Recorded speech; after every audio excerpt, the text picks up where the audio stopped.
今天是2020年12月27号，刚刚从佛州呢度完这个圣诞假期回来。佛州呢真的给我感觉非常好，不仅仅呢是佛州人民特别热情，佛州是个红州，他们坚决支持川普总统。同时呢，佛州呢可以讲天是蓝的，沙是白的。我呢就感觉到佛州人民啊，他和我们这边的思维啊真的不一样，因为呢他们是崇尚自由的。他们认为美国不是哪一个人说了算，不要去靠什么大法官，靠什么参议院，靠什么众议院，靠这些人的良知发现，靠这些人的道德回归。实际上靠的就是人民，靠的是人民遵守美国的宪法，靠的是人民他们能够崇尚他们的自由。这是我跟佛州接触以后我的一个特别的感受，这就是佛州人民对待本轮大选他们的一个态度。因为呢，就在我自己度假的这几天呢，网上呢是流言满天飞，大家可以看到啊，这个网上呢有很多都是诽谤或者是造谣川普总统跟彭斯副总统以及跟蓬佩奥国务卿离间他们三人之间关系的。对这些离间的帖子呢看得很多，有的人不仅仅把彭斯副总统说成是沼泽里面的大鳄，甚至已经描绘出他上过爱泼斯坦的小岛。彭斯副总统上过爱泼斯坦的小岛，我从来没看到过，谁能拿出根据来？但是现在这个谣言为什么那么多呢？这主要就是什么？我们中国人里面上这种当的人很多啊。这个中文推特圈里面，或者是海外中文网络上面，随便怎么造谣呢，总归是有那么多人去相信的。我对那种造谣川普总统跟彭斯副总统或蓬佩奥之间离间他们关系的所有的谣言，我一概是采取不信的。我已经发表过我的态度。有的人劝我，你别那么固执啊，很多事情都摆在面前。还有人动不动在我面前告诉我，多少英文媒体都登了，你觉得英文媒体登的就是真实的吗？英文媒体登的肯定就是有真实来源的吗？凭什么你们就相信彭斯就是川普总统身边最大的大鳄呢？那明摆着大鳄麦康奈尔就在那，为什么没有他的谣言呢？为什么这个中文圈里面传播来的谣言，传播来传播去都是围绕着川普总统，从来没有几个造谣拜登的谣言呢？那大鳄明确的这个麦康奈尔，没看你们造什么谣吗？这个中国人啊，尤其是海外中文网上面有脑子的人真的很少。你看，就这两天，为什么郭文贵跟他那个母蚂蚁，也就是塞若，他们俩打得不可开交，咒骂的对方不可开交啊？那也就是郭文贵和塞若他们本身就是狼狈关系，他们是狼狈为奸，他们本身就是沆瀣一气嘛，无非是村夫骗了村骗嘛。也就是塞若现在已经捏住你郭文贵。郭文贵大家都知道，他到处搞这个乱七八糟的投资媒体、投资项目，号召所有支持他的人都来投资。而投资这些人钱，他不敢放在他自己名下，他知道他债务累累，他个人官司缠身，一旦放在他的名下，毫无疑问来讲，就会被美国法庭执行，把这些钱全部划给郭文贵他已经败诉的那些执行人了。所以说，郭文贵他把这个钱他是放到塞若名下，因为他觉得他能控制塞若，由塞若帮他代管。而塞若呢，现在就来个黑吃黑，因为钱到手了，现在是所有蚂蚁们个人的信息，塞若完全掌握。哪一个敢跳，塞若只要公布你个人的信息，要么是共产党找你，要么是美国人找你，也就是塞若列住所有蚂蚁们的个人信息，对蚂蚁们就是一个巨大的威胁。同时，所有人投资的钱究竟投入多少，投到哪里，只有塞若知道。塞若把这个钱黑吃黑，一部分钱他自己抗住，还有一部分钱他说他已经交出去了。他说他已经交出去9000多万，谁知道这个钱在哪里？因为他说交出去了，郭文贵说没收到，他们就狗咬狗，让他们去扯吧。但是你有没有看到，有那么多人相信郭文贵？按照塞若讲，有将近1万个人成立了他这个凤凰农场，也就是凤凰农场解散时候有上万个会员，这上万个会员都是相信郭文贵的。郭文贵这3年来在网上无数的揭露他自己个人的各种事实，都已经放得那很清楚啊。郭文贵是个什么人，大家都很明白吧？为什么有那么多人还要相信郭文贵呢？为什么还有那么多人都愿意去投资呢？而且有上万人愿意投资呢？这也就是说，中国人里面永远不缺傻子，这上万个傻子去相信郭文贵，这也就是中文圈里面特殊的一个群体。而这种群体，你觉得在中国人里面很少见吗？正因为有像郭文贵这种现象，有郭文贵可以随随便便就成立了一个什么喜马拉雅国，他已经成为喜马拉雅国的皇帝的人，都有人相信，都有人愿意买单，都有上万个人愿意每人至少平均拿出1万美金来购买他郭文贵的投资，你就知道中文圈里面没脑子的人有多少。所以说，中文圈里面有那么多人相信彭斯、蓬佩奥都是掩藏在川普总统身边的大鳄，有相信这样的人就不奇怪了哇，因为没脑子的人太多哇。我说过，如果连彭斯和蓬佩奥这种川普总统他的团队里面最坚定的人物，最终都是大鳄，都是来出卖他，都是背叛他的，那么你甚至可以怀疑梅纳利亚，怀疑伊万卡也是背叛川普总统的了，也就是川普总统在这个世界上就没有人支持了。很多人跟我讲说，指责彭斯的是林伍德。那么林伍德虽然是川普总统的律师，我不否认。那林伍德讲的话每句话都是正确的吗？或者你有没有想过，林伍德讲这个话，他放出的话有没有策略的成分呢？我没有办法去揣摩林伍德讲这个话是什么目的。说是彭斯副总统必须在1月23号要做出一个明确的书面表态，通过这个书面表态表示他不承认现在这7个州，就这7个摇摆州、战场州，他们现在选举人票选举的结果，就是彭斯要做出公开表态。我没有看到宪法上有哪条这个规定，我也没有看过哪个律师解释过这个日期就是1月23号，彭斯副总统必须要做出书面表态才有法定依据。我没有看到这方面的法定依据，因为没有这个法定时间限制。至于很多律师，他根据自己的推测，根据自己的理解这一天应当是一个彭斯应该发表声明的时间，那只是这个宪法律师他个人的理解。林伍德大律师，我觉得也是他个人的理解，并没有法律上规定的严格的时间。那么彭斯副总统有没有必要在一个你们理解的这个时间里面，他必须要做出一个声明呢？22号，彭斯副总统就专门在佛州这个青年人保守领袖会议上面做过他的一个发言。他这个发言里面说的已经很明白了嘛，他就说我们必须只能计算那些合法的选票，要剔除每一张那些不合法的选票。我们将继续战斗，我们必须要捍卫美国的再次伟大。And as our election contest continues, I'll make you a promise. We're going to keep fighting until every legal vote is counted. We're going to keep fighting until every illegal vote is thrown out.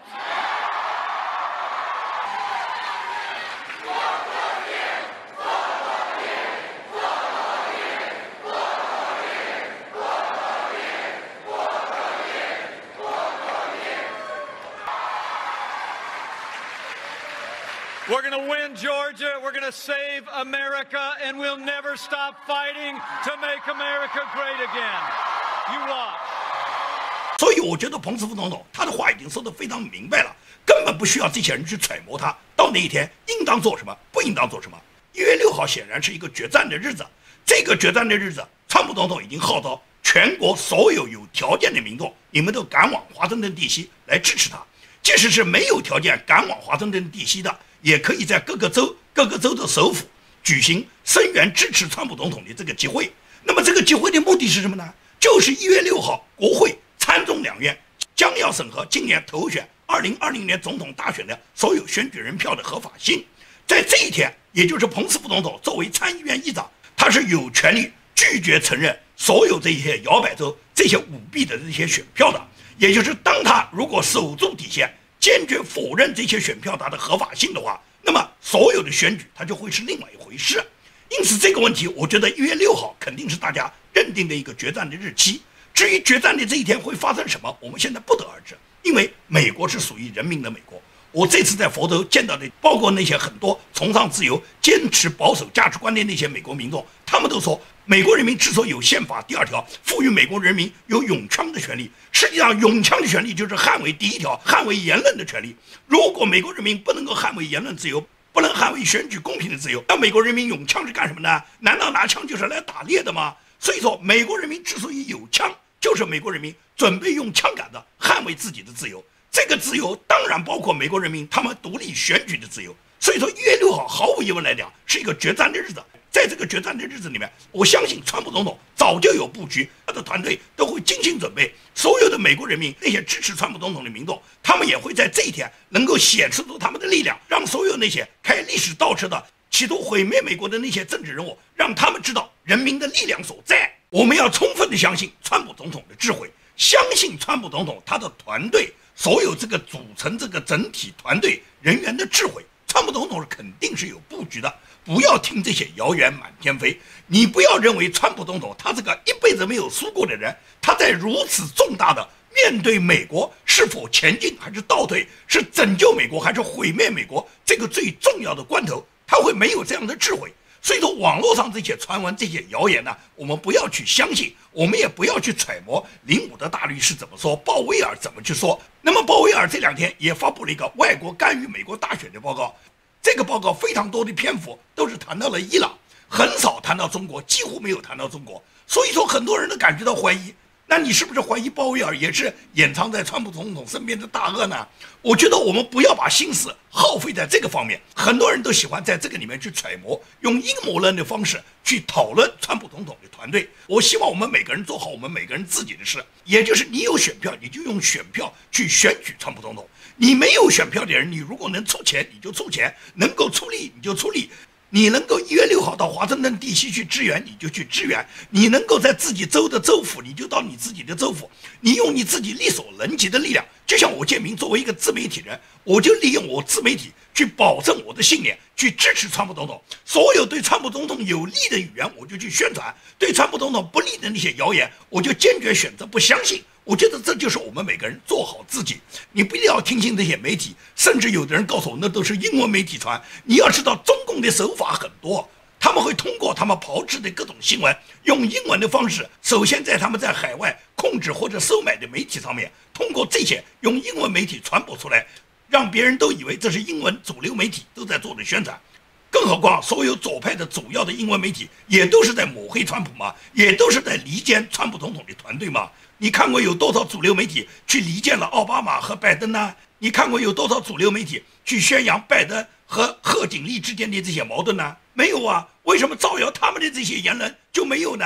通通都是造谣川普总统的呢？为什么对川普总统和他身边团队里面有那么多谣言和那么多阴谋呢？你要不要动头脑想一想呢？虽然谣言满天飞，但是我们要不要坚持一点自己的判断？你自己应该能够认识到，川普总统这个团队，尤其川普跟彭斯，他们这4年来的执政，可以讲这2个人的执政能力和他们的搭档能力是非常默契的。川普总统和彭斯2个人配合是非常游刃有余的，所以你相信他们有那么长时间磨合基础，他们各自做好他们各自的事。包括蓬佩奥，蓬佩奥现在主要的这个任务就是打击中共，在全球构建一个围剿中共的网络。所以说，川普、蓬佩奥和彭斯，我相信他们就是一个铁三角。而且我根本不认为川普总统在本轮大选他最终不能够得到胜出。再说，川普总统是来拯救美国的，也就是美国现在不仅仅是民主党，他已经把美国完全走偏。共和党很多大佬，共和党的那些建制派人物，他们也希望通过出卖美国来获取他们的利益。那么在这种情况下，无论是共和党里面那些坚守保守价值观的人，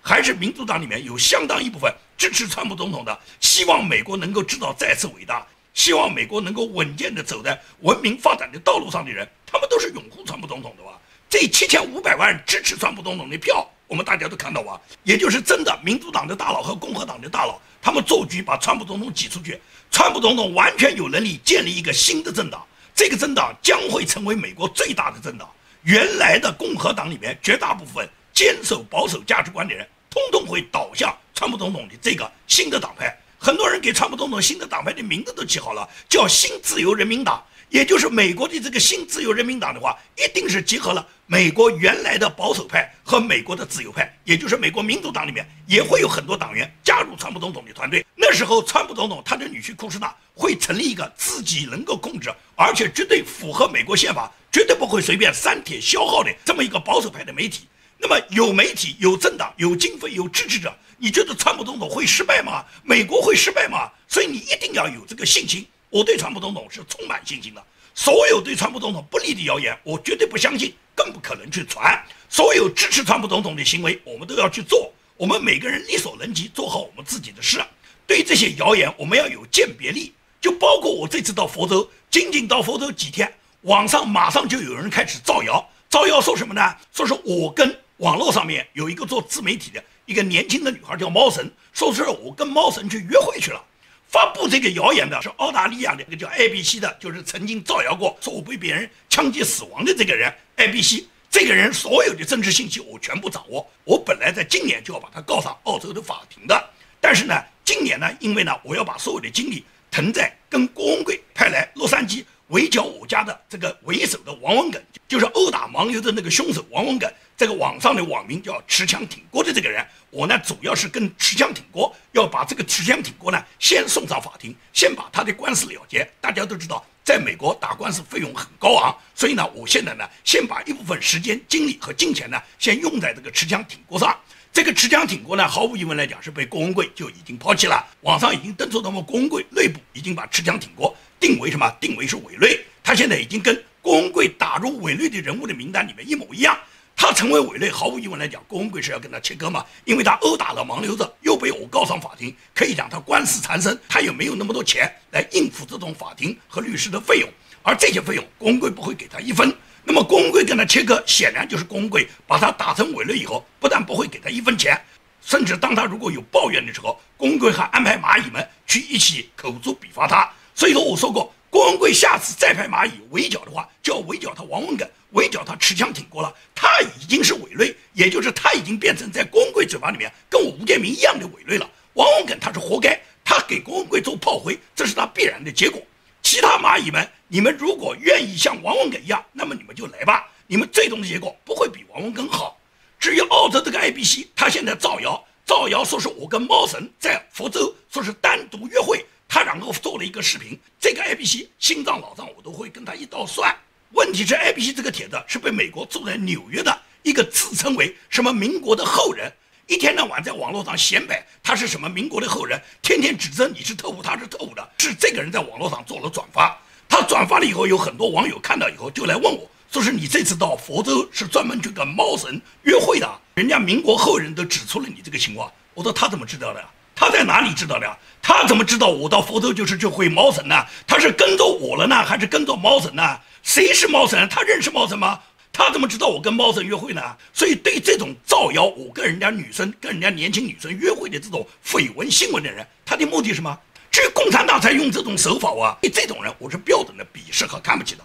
我没有那么时间和精力在网上跟他去打口水仗，要他拿出多少根据，你在哪里看到我和猫神，我不需要做任何辩解。美国那么大，我到每个州都是去会女生的吗？你跟我拿出我跟这些女生私会的这些证据呢？如果没有，你是造谣，你要负造谣的责任的。至于很多网友通通要我出来解释，你觉得我有解释的必要吗？我解释得过来吗？那么我认识的人多呢，我需要一一去解释我跟谁见过面，我跟谁没见过面，我跟他见面是什么原因吗？我有必要对我所有的谣言我需要去自证清白吗？谁造谣你去问他。那为什么中文圈就有那么多人去相信这些谣言呢？这种捕风捉影的，尤其这些绯闻传播的特别快，我不知道中国人的脑子为什么就特别喜欢追踪这种八卦。我到哪个州，马上就有人揣摩我要搬到哪个州，搬到哪个城市了。加州待不住，加州确实待不住，加州早就把人全部赶走了，连马斯克都从加州搬到了德州，那是加州的政策啊，加州的政策就是把人赶走的政策啊。除了加州奇奇怪怪那些法律，你在加州办公司你也干不下去啊。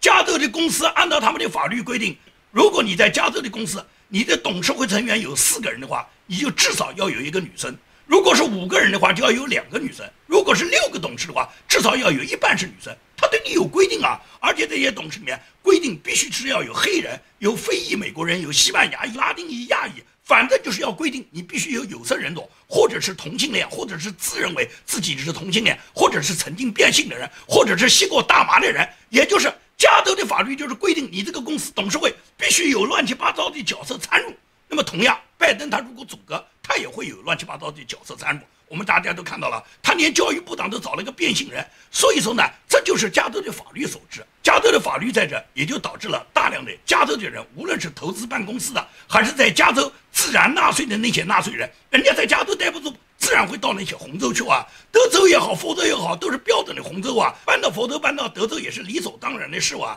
如果你继续待在民主党的州，也就是民主党，他们即使是获得不了全国的政权，获得不了联邦的总统，但是他们在那个州是实行民主党的管理的。这一次被川普总统拒绝的这个纾困法案，这个纾困法案里面夹带的私货多了去了，5800多页，他们只给2-3个小时让议员们看，也就是大部分议员根本就不可能在2-3个小时之内把这5800多页所有的这个提案全部看完。那么大部分的议员在草草的看了2眼以后就投票同意了。但是你知道这个里面夹带了多少私货吗？参议院兰德保罗他非常气愤地隶属了2020年国会这个滥权造成的540亿美元的浪费。他说2020年美国人遭受了有史以来最大的感染，死亡了最多的感染人数。但是国会把大量的资金用到哪里呢？他说国会花了2500万美元教罗马尼亚人学英文，花了3600万美元研究人的头发为什么变灰，花了150万美元给地中海的青少年让他们去戒烟，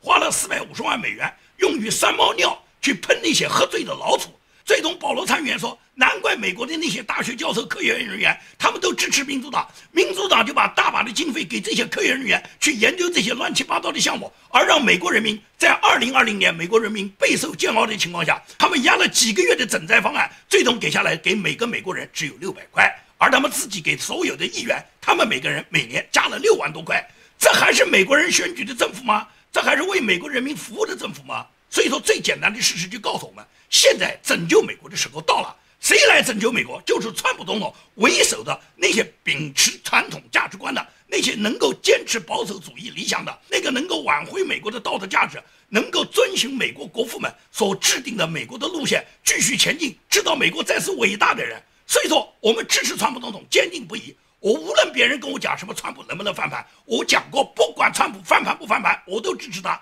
他输了我也支持，更何况川普总统不会输。他今天发的推文还明确用大写写上我们会赢，川普总统告知你他会赢，你就坚信川普总统他一定会赢。好，今天的节目就跟大家做到这里，谢谢大家。